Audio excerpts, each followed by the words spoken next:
صلى الله عليك يا مولاي يا ابن رسول الله، يا رحمة الله الواسعة ويا باب نجاة الأمة، غريب يا مظلوم كربلاء. لعن الله الظالمين لكم والغاصبين لحقكم والمنكرين لفضلكم. ما خاب من تمسك بكم وأمن من لجأ إلى حصنكم. يا ليتنا كنا معكم سادتي فنفوز فوزا عظيما. يا أيها النبأ العظيم إليك في ابنيك مني أعظم الأنباء. إن الذين تسارعا يقيانك الأرماح في صفين بالهيجاء، فأخذت في عضديهما تثنيهما عما أمامك من عظيم بلاء. ذا قاذف كبدا له قطعا وذا في كربلاء مقطع الأعضاء. إن الذين تسارعا يقيانك الأرماح في صفين بالهيجاء، كأنما الشاعر عند إشارة أن الإمام علي بن أبي طالب سلام الله عليه كان يحرص على ولديه حسن وحسين. بس ليش سبب الحرص من دون أبناء الإمام الباقين؟ يقول له فأخذت في عضديهما تثنيهما عما أمامك من عظيم بلائي. كأنما في حروبه الثلاث سلام الله عليه كان يحرص على الحسن والحسين سلام الله عليهما، ويخاطب العسكر أن امسكوا ولدا رسول الله صلى الله عليه وآله، أو ولدي رسول الله صلى الله عليه، وامسكوهما عن القتال كي لا ينقطع بهما نسل النبي صلى الله عليه وآله. كأنما يريد أن يشير إلى أن البنوة الحقيقية الروحية الرسالية العقائدية للحسن والحسين سلام الله عليهما ترجع إلى لرسول الله صلى الله عليه وآله، لأن هناك من أراد أن يروج وأن يترك أثر بأذهان الناس أن النبي صلى الله عليه وآله مات ولا عقب له، حتى نعتوه بالأبتر، والقرآن الكريم صحح الفكرة. إنا أعطيناك الكوثر، والكوثر تعني الخير الكثير، وهي فاطمة الزهراء صلوات الله وسلامه عليها، لأن الله تبارك وتعالى أراد أن يكون امتداد النبي صلى الله عليه وآله عن طريق ابنته فاطمة الزهراء عليها السلام. ولذلك تلاحظ أنت لكل فعل رد فعل يساويه قوة يعاكسه اتجاه.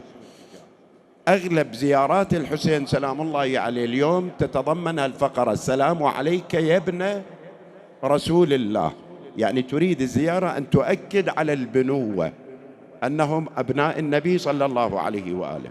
واشتغلوا ترى الأمويين والعباسيين وسلاجقة وتتر على محو هاي الفكرة أن النبي مات ولا عقبة له. ولذلك تسمع الحوراء زينب سلام الله عليها في مثل هذه الأيام الماضية عندما خطبت في الكوفة أول ما ذكرت البسملة ثم قالت والصلاة والسلام على أبي محمد، ما قالت جدي، يعني تريد أن تؤكد على هالمفهوم. طبعا الرتل الخامس لا يخلو منه زمان، مو منافقين وبعث ذمم الضمائر ومن لهم مصالح بالجو الآخر. مثلا في يوم من الأيام بمعركة الجمل الإمام علي بن أبي طالب سلام الله عليه أعطى الراية لولده محمد، وإلى فد موقف طويل وكلام عض على ناجذك ارمي ببصرك أقصى القوم تدفي الأرض قدمك واعلم أن النصر إلى آخره. لكن الشاهد وين؟ من أعطى الراية وقال له اضرب بها ضرب أبيك تحمدي، لا خير في الحرب إذا لم توقدي. بعد ما انحسمت المعركة اشتغرت للخامس، قالوا يا محمد أما ترى أباك علي يلقي بك في لهوات الحروب ويحبس الحسن والحسين؟ إنه لا يحبك. عملية تغيير نفوس يعني. بس طبعا محمد بن الحنفية هنا يتألق. وإذا تقرأ تاريخ علي بن أبي طالب سلام الله عليه من خلال المفردات يتضح لك أنه ينافس الأنبياء. ستقدم بالكم: وإذ قالوا ليوسف وأخوه أحب إلى أبينا منا ونحن عصبة إن أبانا لفي ضلال مبين. أبوهم منو؟ يعقوب نبي، مو أبو إسحاق هم نبي، جده إبراهيم بطل التوحيد. واتهموه أولاده بأنه في ضلال لأنه فضل يوسف عليهم. بينما علي بن أبي طالب سلام الله عليه عندما كان يفضل الحسنين على بقية أولاده، محمد بن الحنفية يلتفت إلى هذا الرطل الخامس يقول الحسن والحسين عيناه وأنا يمينه، والرجل يقاتل بيمينه دفاعا عن عينه. أفشل الفكرة. ولعله لا زالت طرية بأذهانكم موقف كربلاء عندما نادى المنادي: يا عباس لك الأمان، أنت وأخوتك، وأنت الأمير على هذا الجيش، وإن هذه العصابة مقتولة. ماذا كان الجواب؟ يقول: لا أترك من خلقني الله لأجله وأدخل في طاعة اللعناء وأولاد اللعناء.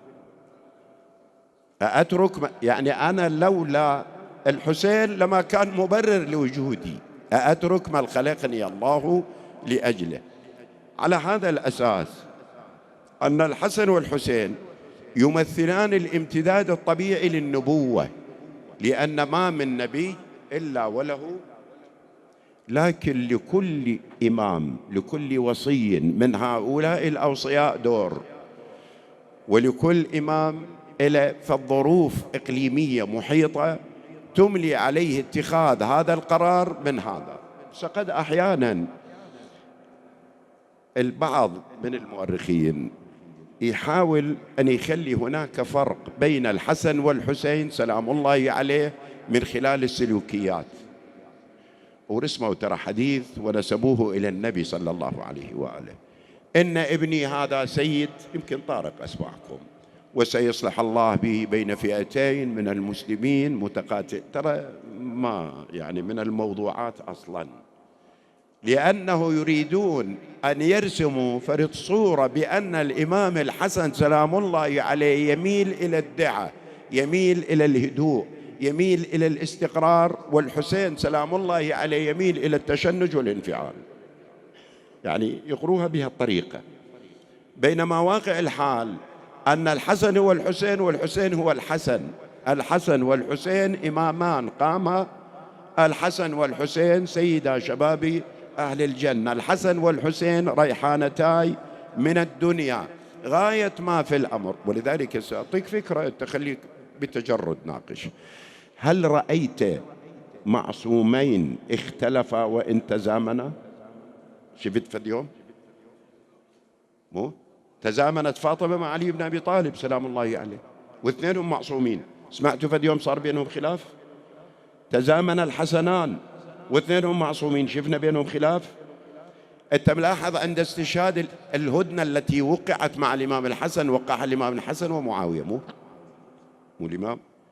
طيب بعد استشهاد الإمام الحسن عندما يكتب للإمام الحسين سلام الله عليه يطلبون منا النهوض، أغلب الردود كانت تأتي إن بيني وبين معاوية عهدا. هو العهد بين الحسين ومعاوية لو بين الحسن ومعاوية؟ بين الحسن ومعاوية، لكن يريد أن يقول أن الحسن هو الحسين والحسين هو الحسن. فلا نخلق فرض صورة مختلفة بأن الإمام الحسن يميل إلى الدعوة والاستقرار. خل استخلص لك الفكرة. لو قدرت يعني قدر للإمام الحسن أن يبلغ إلى سنة 61 للهجرة، مطلع 61 لكانت كربلاء الحسن، نفس القوة ونفس الشجاعة ونفس المبدئية ونفس الإرادة، نفس الإصرار الذي أبداه الحسين سيبديه الإمام الحسن سلام الله عليه. لكن لكل إمام دور ولكل إمام ظروف محيطة. فلي يجي أحيانا واحد مو بني العباس تراهم لعبوا ودور مهم في تشويه تاريخ الإمام الحسن عليه السلام. بس تقول لي ليش؟ والصراع مع الأمويين ما دخل بني العباس، لا دخل بني العباس علاقة يطول ذكرها، لكن باختصار أن محمد النفس الزكية وإبراهيم أبناء عبد الله ابن الحسن المثنى كان باجتماع الأبواء، عقدت البيعة لمحمد النفس الزكية، ثم انقلب عليهم بنو العباس وقتلوا محمد النفس الزكية عند أحجار الزيت، وإبراهيم ببا خمراء، صار بينهم جريان دم، فبدأوا بني العباس يشوهون صورة آل الحسن على هالأساس، على اعتبار أنهم أولى من آل الحسن بالخلافة، فوضعوا بعض الأحاديث الموضوعة على الإمام سلام الله عليه أنه مطلاق وكثير الزواج ويميل إلى الدعاء، يميل إلى الاستقرار. إذن نأتي لهذا السؤال: لماذا الإمام الحسن سلام الله عليه وقع الهدنة مع الدولة الأموية؟ إذا كلامكم هالشكل وأن الإمام سلام الله عليه لا يخضع للأمزجة، مو ترى احنا نتحكم بين الأمزجة ولا؟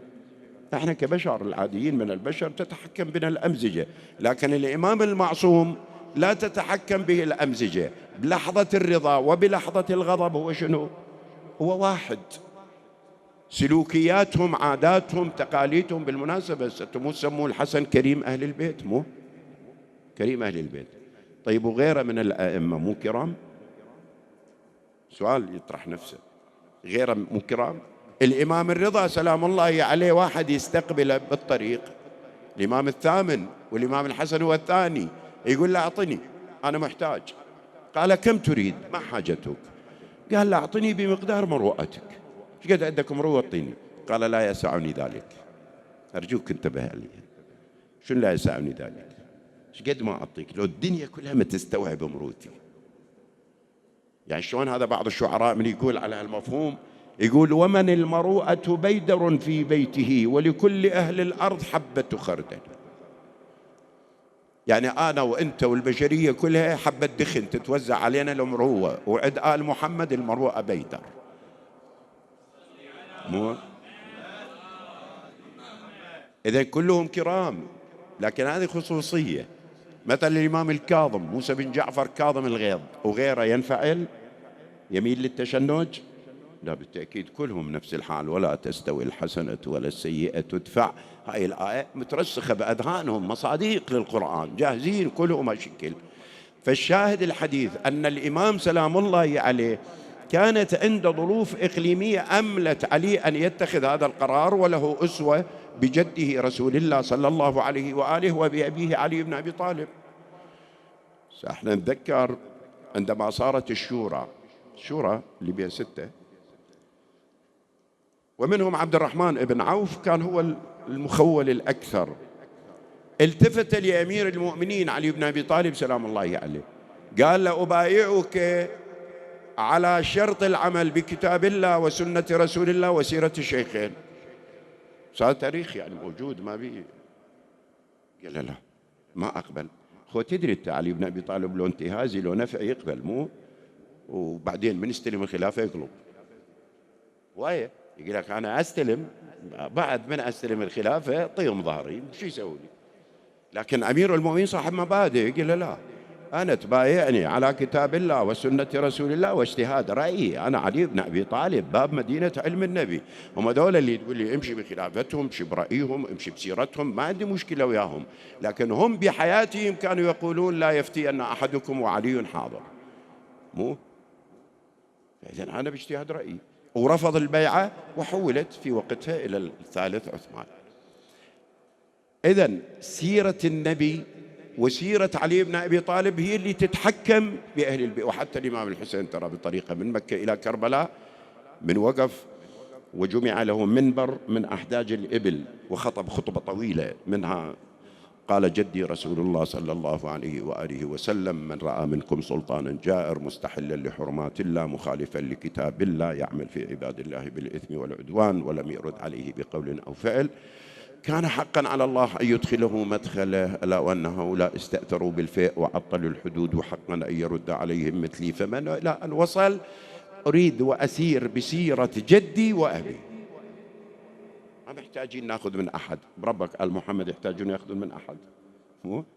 فدي يوم واحدة بالطواف امرأة تنتمي لأهل البيت صلوات الله وسلامه عليهم، هي أم فروة، أم فروة زوجة الإمام الباقر وأم الإمام الصادق، وأبوها القاسم من فقهاء المدينة. طوف بالكعبة مدت إيدها على الحجر، صاح عليها واحد: أنت مشركة ما تصنعين. اللغط مال الشرك يوزع شركه وإيمانه براحته. أنت مشركة. التفتت إليه قالت: يا هذا إنا لأغنياء عن علمك. خلي يوفر فعلا أغنياء عن علم محمد، ما محتاجين يأخذون من أحد. لكن كل ما في الأمر هناك سيرة نبوية تتحكم أو سنة نبوية تتحكم، وسنة علي بن أبي طالب تجي للنبي صلى الله عليه وآله. النبي وقع صلح الحديبية لو ما وقع؟ هذا حتى بالابتدائية نقرأ، يعني ما أعتقد واحد ما يدري. صلح الحديبية بين النبي صلى الله عليه وآله والمشركين. كان النبي يملي سياق العقد خلينا نسميه، وعلي يكتب، فقال: اكتب يا علي هذا ما تصالح عليه محمد رسول الله مع سهيل بن عمرو ممثل قريش. اعترض سهيل بن عمرو، قال: يا رسول الله يا محمد أنا لو أعلم أنك رسول الله ما خاصمتك. واقع حال يعني حقيقة، لو أنت نبي أنا أعتقد بيك وخلص أصلي وراك وانتهي الموضوع. أنت لا تكتب رسول الله، امسح اسمك من الرسالة. التفت النبي قال: يا علي امسح. قال: يا رسول الله أنت رسول الله شاء أم أبى؟ من يكن سهيل بن عمرو؟ قال: امسح يا علي وستبتلى بمثلها. بالك ولا شو وقت ابتلي بمثلها؟ بكارثة التحكيم. كتبوا علي أمير المؤمنين، قالوا له امسح اسمك من إمرة المؤمنين. وكتبوا علي ومعاوية، ولذلك ينغث ينقهر ينقهر ينقهر، يقول: أنزلني الدهر وأنزلني الدهر وأنزلني الدهر حتى صرت أقرن بهذه النظائر. يقول قائلهم علي ومعاوية. بس واو العطف يصير بربك، بس واو العطف تفصل ما بين هذين. المهم، بس هو أخو علي بن أبي طالب ترى احنا اللي تألمنا، احنا اللي دفعنا الضريبة، مو ترى ما يهمه موقع خلافة. دخل علي عبد الله ابن عباس بدي قار، رآه يخصف نعل عنده، نعل يخيط به خليفة. والله لو تقرأ العقد الفريد لابن عبد ربه، الوليد بن عبد الملك إذا أراد أن يحج لبيت الله الحرام 600 بعير تحمل عطور وملابس. ابن عبد ربه مو رفيجنا يعني، صار رجال مؤرخ، لكن يقول 600 بعير تحمل عطور وملابس للخليفة. وعلي بن أبي طالب يخصف نعله بيده، خليفة يحكم دولة مترامية الأطراف. عبد الله بن عباس يقول: ما عجبني ذوق شوي، مثل اللي تأملت ليش هالشكل. شافني الإمام أدرك بنفسي عدم الرضا، التفت إليه قال: يا ابن عباس ما قيمة هذا النعل؟ قلت: لا قيمة له. رماه من يده قال: والله إنه أهم عندي من خلافتكم. هذه مصلحة بخلافتك. لذلك أقول لك ما خسر شيء. شلون يقول واحد: غالى يسار واستخف يمين، بك يا لكنهك لا يكاد يبين، تجفى وتعبد والضغائن تغتلي، والدهر يقسو تارة ويلين، فرأيت أن أرويك محض رواية للناس، لا صور ولا تلوين، ولا أنت أروع إذ تكون مجردا، ولقد يضر برائع تثمين، وأراك أكبر من حديث خلافة يستامها مروان أو هارون، لك في النفوس إمامة فيهون إن عصفت بك الشورى أو التعيين. ما يقدم شيء عند علي بن أبي طالب. فالمهم النبي صلى الله عليه وآله قال له: امسح يا علي. ووقع صلح الحديبية. الآن هل أحد يستطيع من الأمة أن يجرأ ويقول أن النبي صلى الله عليه وآله ساوم أو مالأ بهذا الصلح؟ مع المشركين؟ لا، ظروف أملت على النبي صلى الله عليه وآله أن يأخذ هذا الموقف. هذه واحدة من السنن التي إحنا أحيانا، خلي شوية أعطيك فكرة. إحنا أحيانا واحدنا ينظر على عالم، ينظر على مرجع، ينظر على إمام، ينبغي ويفترض والمطلوب والمفروض، يعني رحم الله من عرف قدر نفسه، خاصة إذا كان الحديث مع المعصوم. الإمام المعصوم لا يجوز عليه الخطأ لا من قريب ولا من بعيد، والمفروض أن يحترم قرار الإمام بالصلح كما يحترم قرار الإمام بالحرب والقتال، لأنه إمام. فأنا مو من حقي أنا جعفر الألكن أجي أدافع عن الإمام وكأنه متهم، لكن المشكلة المرحلة تتطلب. ويدخل واحد على الإمام الرضا سلام الله عليه يقول حطيت لي خنجر، مدية يسموها خنجر، قلت هذا راح أسأل لماذا قبل بولاية العهد للمأمون، فإن لم يقنعني أغمد السيف، هاي المدية أغمدها بصدره أقتله. ليش يصير ولي عهد؟ سقى مو من حقه، لكن قلت لك احنا أحيانا نتطفل أكثر من قابلياتنا. دخل على الإمام قاعد عنده، قال لماذا قبلت بولاية العهد؟ أجبني. قال له بشرط أن تفي لي بما أطلب منك. قال تفضل، شو تريد؟ قال له أن تخرج المدية التي تأبطت بها وتكسرها. هذا نسميه احنا تأييد إلهي، يسموه مو مقامة مو. يقول بعد أنا أعطاني الحجة البرهان، طلعتها طقيتها كسرتها. قلت له سيدي قنعني تخليها بنفسي. قال لي اسمع، أيهما أكثر بنظرك، المأمون لو عزيز مصر أيام يوسف؟ عزيز مصر أكيد أكثر، مو لأن هذا أقلا يقول لا إله إلا الله. قال لا أخو أكيد عزيز مصر أكثر. قال له طيب ويوسف شنو برأيك؟ قال يوسف نبي من المرسلين لا يجوز عليه الخطأ. قال له يوسف هو وقف على العزيز قال له اجعلني على خزائنه، هو قال له أنا ما قلت. لماذا لم يتهم يوسف وأنا أتهم؟ أنتوا ليش بتقرون عدل؟ ليش ما تباوعون صح؟ اعتذر وطلع الرجل.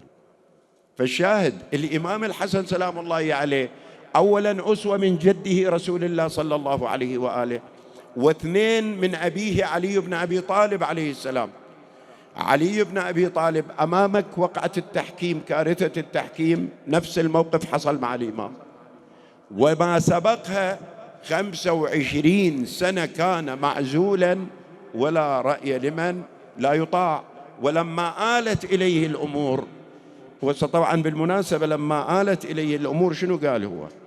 أما والله لولا حضور الحاضر وقيام الحجة بوجود الناصر، وما أخذ الله على العلماء أن لا يقاروا على كظة ظالم وسغب مظلوم، لألقيت حبلها على عقاربها ولسقيت آخرها بكأس أولها ولألفيتم دنياكم عندي أهون من عفطة عنز.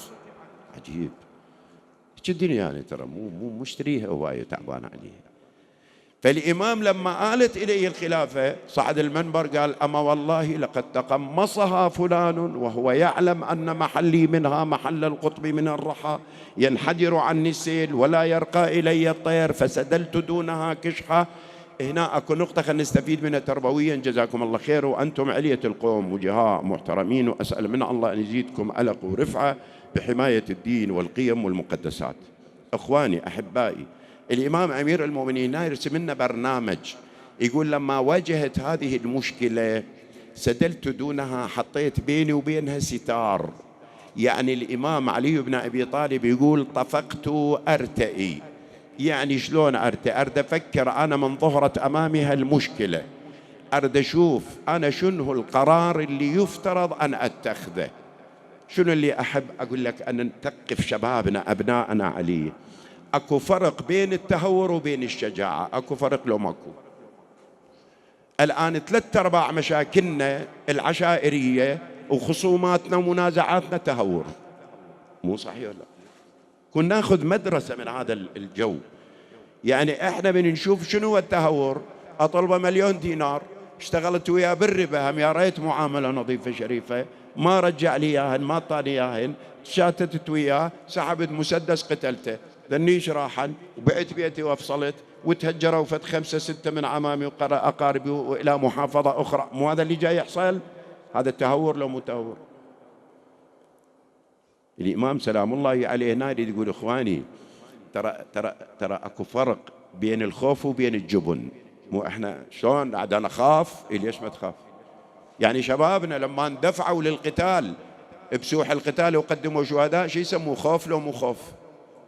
خوف على قيمهم، على مبادئهم، على ممتلكاتهم، على أعراضهم. شنو اللي دفع يقدم دمه غير خايف؟ موسى ابن عمران الله يقول خرج خائف. الحسين سلام الله عليه مثلوه بموسى ابن عمران، خرج الحسين من المدينة خائفا كخروج موسى خائفا يتكتم. أحيانا أنت تخاف من حقك، لكن الخوف غير الجبن. فالإمام سلام الله عليه يقول الشجاعة شكل والتهور شكل. أنت مو أشجع من علي بن أبي طالب، يقول طفقت أرتئي ظهرا أمامي خياران لا ثالث لهما، إما أن أصول بيد جذاء أي مقطوعة، أو أصبر على طخية عمياء يهرم فيها الكبير ويشيب فيها الصغير ويكدح فيها مؤمن حتى يلقى ربه، فرأيت أن الصبر على هاتا أحجى. يعني الحجة العقل إخواني، لازم نتحلى بالعقل، نتحلى بالحكمة، نتحلى بالهدوء.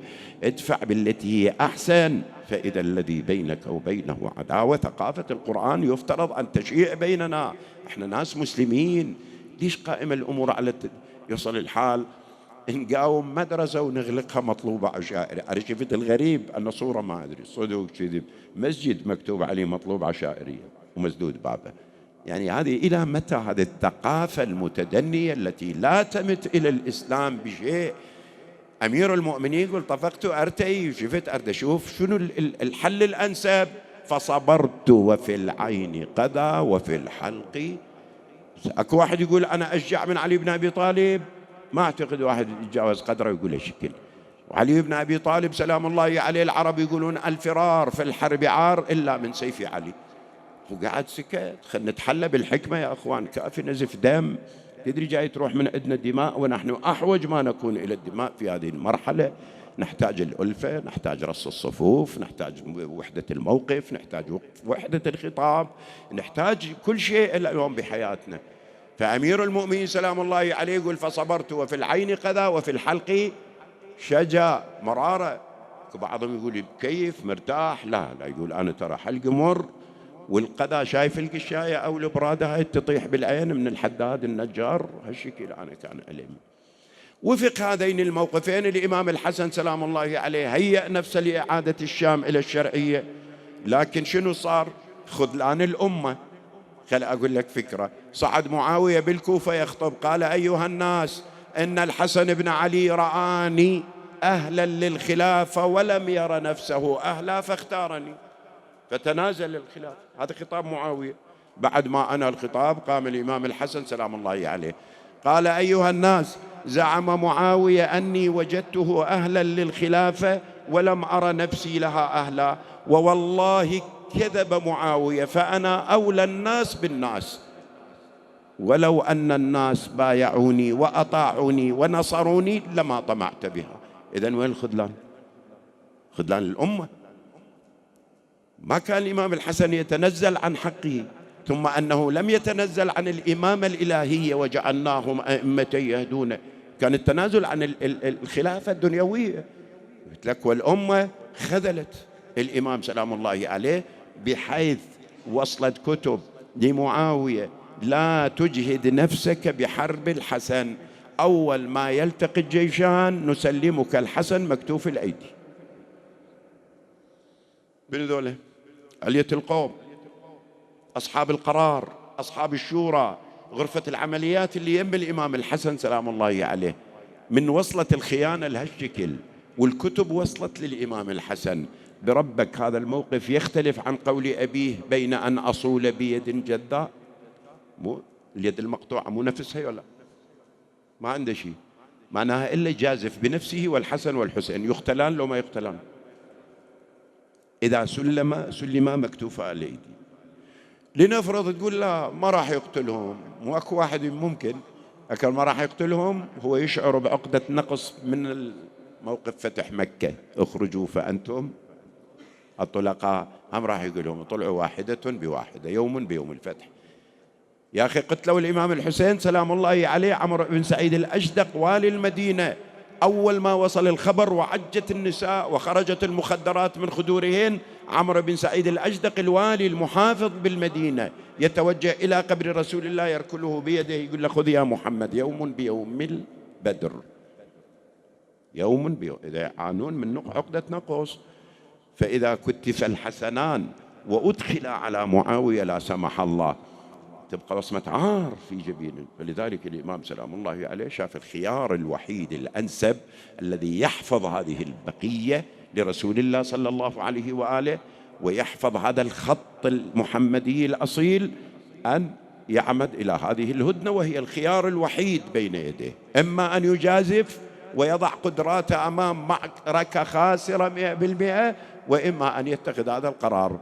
فاتخذ القرار وحصل اللي حصل ووقعت الهدنة. لكن الإمام سلام الله عليه بهذه الهدنة أضفى الشرعية على نهضة الحسين. عندك فكرة ولا؟ ولذلك أسألي، مو قلت لك أنا أكو بعضهم يقول تعتمد المسألة على الأمزجة، الحسين حاد المزاج وقاتل. إذا تعتمد على الأمزجة، الإمام الحسن إيش وقت استشهد؟ مو سنة 50 للهجرة؟ مو طيب ليش وقعت الطف ظلت 10 سنين؟ عشان 50 للهجرة الحسين تصدى لمنصب الإمامة، خلص إذا مزاج يشعل فتيل الحرب مع معاوية. ليش كلما يكتب له تدري شو رده؟ إن بيني وبين معاوية عهدا انتظروا موت ابن هند. هو العهد بين الحسين ومعاوية لو بين الحسن ومعاوية؟ بين الحسن ومعاوية. الحسين شو يقول؟ إن بيني وبين معاوية، يعني يريد يقول الحسين هو الحسن والحسن هو الحسين. ولذلك بقي كما يقول علماء الأصول عندهم رأي، يقول المشروط عدم عند عدم شرطه، يعني إذا انتفى الشرط انتفى المشروط. الآن الصلاة لا صلاة إلا بطهارة، إذا صليت بلا وضوء أكو صلاة؟ فلا زال الشروط نفاها معاوية. من ضمن الشروط الرئيسية أن تكون الخلافة للإمام الحسن بعد معاوية. معاوية وين حولها؟ لولده يزيد، فنكت العهود. والحسن يعلم تماما أن معاوية يغدر ويفجر كما قال أبوه علي، لكن قلت لك هذه الظروف اللي خلته بهذه الزاوية الحرجة. اعتزل السياسة وتوجه إلى المدينة. لكن من اعتزل السياسة شلون يعني يعوفوا بحاله؟ تبقى المؤامرات والدسائس على حياته. وأنا لما أقول لك باعت الذمة من ضمائر هواية ترى حتى إلى يومنا هذا. مو أكو ناس أي شخصية كبيرة محترمة شيء تقدر تصفيه بعانتين، يمكن $50 من تعطي لك واحد بالشارع أجل لك الله دايح وتقول هاي شخصية من شخصيات القوم، من شخصية صفي لي صفي. ناس متهيئة للجريمة. فالإمام الحسن سلام الله عليه عندما اعتزل السياسة بدأت المحاولات والدسائس لمصادرة حياته سلام الله عليه، لأن أصبح ثقيل على معاوية بعد هذا التوقيع والاتفاق. فتم التنسيق مع جعدة بنت الأشعث، سقاف ما تعرفها. الأشعث ابن قيس كان بايت في مسجد الكوفة ليلة استشهاد الإمام علي، هو اللي يقول لعبد الرحمن بن ملجم المرادي الوحى الوحى امضي لمهمتك لقد فضحك الفاجر، اللي يقول له حجر قتلته يا أعور، الله يبلغكم شهر رمضان ويجعلكم من أهل ليلة القدر وتسمعون الأحداث. هذا أبوها الأشعث ابن قيس شارك في قتل علي عليه السلام. محمد بن الأشعث أخوها هو اللي جاب مسلم ابن عقيل أسير إلى قصر الإمارة. قيس بن الأشعث على 4000 من كندة في حرب كربلاء قاتل الإمام الحسين سلام الله عليه. أبو قتل ابنيه خلي وياهم. تعهدت لمعاوية بقتل الإمام الحسن. المؤرخين يقول تم الاتفاق على سم وأن تدس السم بلبن. وضعت السم في لبن، وكان الإمام صائم في يوم شديد الحر. تدري واحد من يصوم في يوم شديد الحر أول ما يفرغ من صلاته يلتفت للماء أو اللبن، أول ما احتسى اللبن سلام الله عليه وإذا يشعر بحرارة السم تقطع أمعاءه، أخذ يجود بنفسه سلام الله عليه. وضع بين يديه طشتا وضع الطش ليتقيأ قطعا من الدم من أمعائه المحترق بحرارة السم، بينما هو كذلك يجود بنفسه، وإذا بأبي عبد الله الحسين يدخل: أخي من فعل بك هذا؟ قال: ما تريد أن تصنع أبا عبد الله؟ قال: أقتله كائن من يكون. قال: أقسم عليك بحق جدنا رسول الله ألا تهرق في أمري قدر محجمة من دم، ودع الأمر إلى الله، عندما يكون الحكم الله والخصم محمد والظهير جبرائيل، وعندها يخسر المبطلون. وإذا بالحوراء زينب، هذه المرأة فعلا بأبي التي ورثت مصائب أمها فغدت تقابلها بصبر أبيها. هذه المرأة كتبت عليها الأقدار أن تشهد وفاة رسول الله صلى الله عليه وآله وظلامة أمها الزهراء، وأن تشهد رأس أبيها علي بن أبي طالب في محراب الكوفة، وها هي تدخل على أخيها أبي محمد الحسن، وإذا بالطشت بين يديه: عفا يم الحزين قلبك يتحمل دواه الشوم، جدك وامك وعاديك واليوم الحسن مسموم.